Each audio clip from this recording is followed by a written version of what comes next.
සිහිනෙන් අලියෙක් දකිනවා කියලා කියන්නේ සිහින පලාපල විග්‍රහයන් විශ්ලේෂණයන් තුල යහපත් සිදුවීමක් හොඳ දෙයක්. ඉතින් ඒ තුලින් කියවෙනවා සැප සම්පත් ලැබීම, ඒ වගේම තමයි ගරු තනතුරු ලැබීම වගේ දේවල් සිදුවෙන බව අලි හීනෙන් දැක්කහම. ඒ වගේම තමයි විශාල අලි හීනෙන් දැක්කහම වඩාත් සුබදායක බවත් වඩාත් විග්‍රහ කරනවා සිහින පලාපල තුල.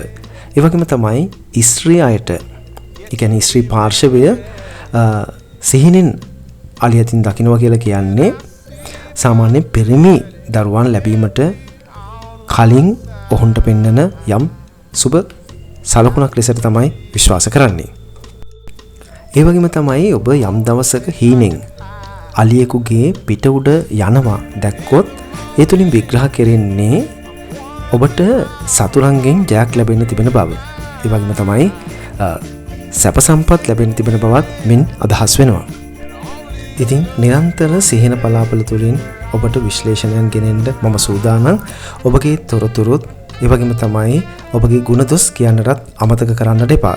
ඒ වගේම තමයි මේ සිහින පිළිබඳව ඔබගේ විශ්වාසයන් සහ ඒ පිළිබඳව ඔබ දක්වන මතයන් පහලින් කමෙන්ට් කරන්නටත්, ඒ වගේම තමයි අපේ channel එක subscribe කරන්නටත් අමතක කරන්නට එපා.